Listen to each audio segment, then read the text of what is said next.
Hi guys, so share ko lang. Kasi sa araw na yan, namalengke ako dahil may okasyon kami. Kailangan namin magluto ng marami, kaya ako yung namalengke. Pero guys, alam nyo ba, kayo rin ba yung taong namamalengke pag merong okasyon, tapos nakakalimutan yung bumili ng pang-ulam nyo sa araw na yon? So, ang ginawa ko, naghanap na lang ako ng makakain nga. So, ayun na nga, since marami tayong stock na delata, naghanap ako ng pwede kong lulutuin dyan. Kailangan natin magluto ng madalian lang, kaya yung pinili ko na lang lutuin yung meatloaf. Meron din naman akong maling dyan, kaya lang parang mag-iiba yung lasa niya at nakasanayan ko na rin iluto doon sa luto na yon, meatloaf yung ginagamit ko. So ayun na nga, since nakuha na natin yung ating meatloaf dyan, hahanapin natin yung ibang ingredients sa refrigerator. Halos naman lahat ng ingredients na gagamitin dito guys ay mahanap din sa bahay.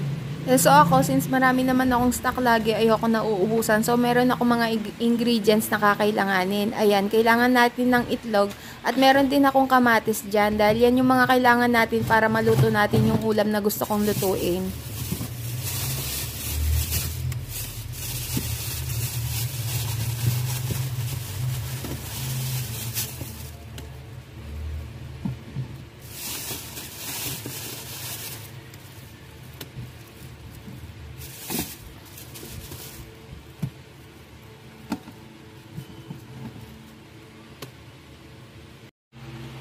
So, ayun na nga, nakumpleto na natin yung ating mga ingredients. Kung wala kayong ingredients sa bahay, bilhin nyo na lang kasi mura din naman yan. Meron tayong itlog, sibuyas, kamatis, at saka yung meatloaf natin. So, yun, start na natin buksan yung ating meatloaf. So, pagkatapos natin buksan yung delata, guys, ituturo ko sa inyo kung paano yung hiwa na gagawin natin sa ating meatloaf. Oo nga pala guys, dalawang klase pala yung di ba, yung Argentina meatloaf, tapos meron ding Argentina beef loaf. Nasa sa inyo kung anong gagamitin nyo sa dalawang yun. Ayan guys, start na natin siyang hiwain kasi nabuksan na natin siya. Yung first step is iwain iwain nyo siya ng pabilog lahat. Ayan, ganyan.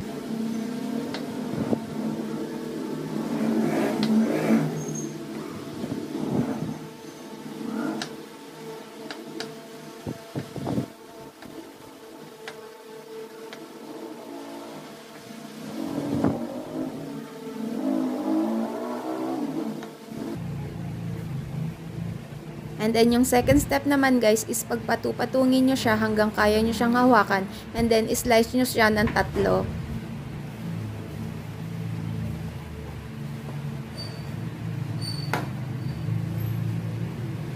Pagkatapos, baligtarin nyo siya, tapos hiwain nyo lang siya sa gitna. Ayan, ganyan lang yung gagawin yung hiwa sa meatloaf, guys. Pero nasa inyo kung anong hiwa ang gagawin nyo. Nasa sa inyo naman yun kasi kayo din naman yung kakain. So, ayun guys, ulit-ulitin lang natin hanggang sa mahiwa natin lahat ng ating mga meatloaf. At isunod na natin yung mga ibang ingredients.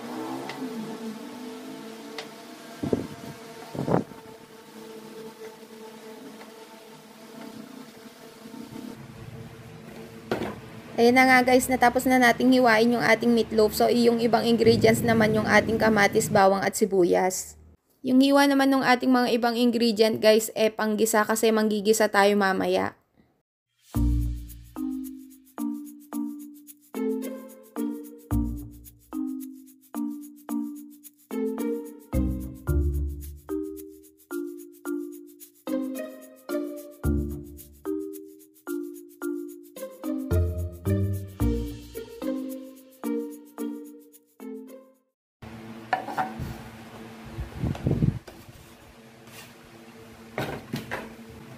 So, ayun na nga, tapos na nating hiwain yung lahat ng ingredients na gagamitin natin. At syempre, nahiwa na rin natin yung ating meatloaf and yung gagamitin nating itlog, guys. Yung dalawang itlog dyan, lulutuin natin. Yung isa, gagamitin natin mamaya. So, ayun na nga, dalawang itlog lang dapat yung ilalaga natin dyan. Kaya lang guys, napag-isipan ko matakaw pala kami sa itlog, kaya ginawa ko ng 4 yung ilalaga nating itlog.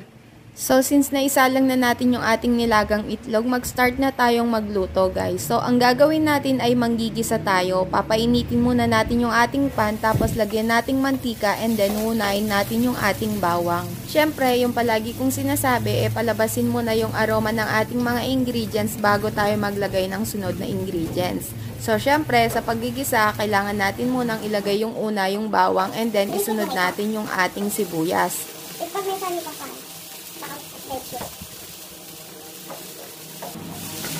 At sa pagigisa na gagawin ko guys, ay gagamit din ako ng kamatis. Kaya naglagay din ako ng kamatis dyan. Pag nalagay na yung kamatis, syempre haluin natin. Tapos ang ginagawa ko dyan, lalagyan ko siya ng patis bago pa maluto yung ating kamatis.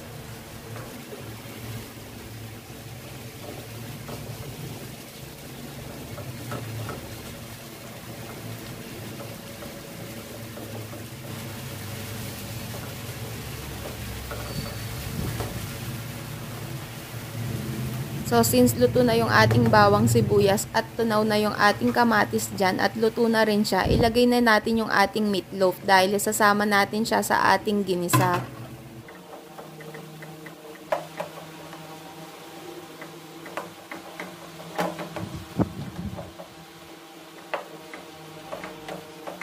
So, pag natapos ng magisa ng maayos yung ating mga meatloaf, pwede na natin siya lagyan ng tubig. Yung tubig na ilalagay nyo guys, depende sa itlog na gagamitin nyo. Ako kasi isang itlog lang yung gagamitin ko dyan, kaya konting tubig lang yung ilalagay ko. So pagkatapos na natin siyang malagyan ng tubig guys, hahayaan natin siyang kumulo. Pero ako, bago ko siya pakuluin, nilalagyan ko na siya ng paminta, magic sarap at saka asin. Para pag kumulo na, meron ng lasa yung magiging sabaw natin. So, syempre, pagkatapos natin malagyan ng pampalasa, haluin natin, tapos hahayaan natin siyang kumulo.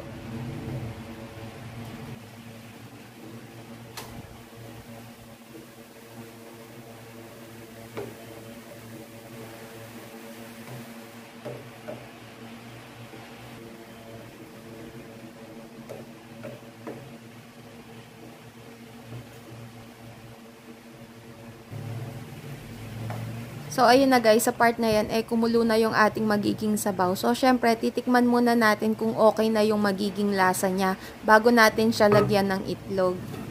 So, para sa akin, sakto na yung lasa niya, kaya nilagyan ko siya ng sugar para naman magpantay-pantay yung lasa ng mga ingredients na nilagay natin.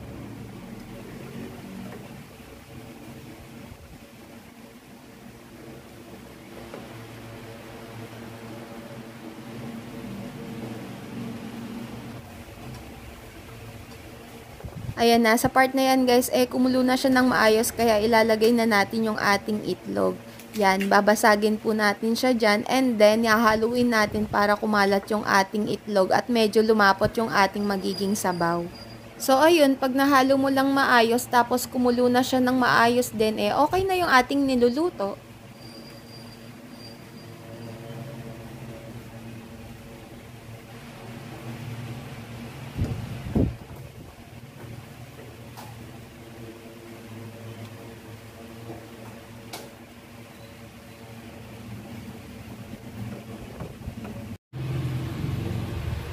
So, ayun na guys, ganun lang siya kadaling lutuin. So, ang tawag natin sa ating niluto sarsyadong meatloaf.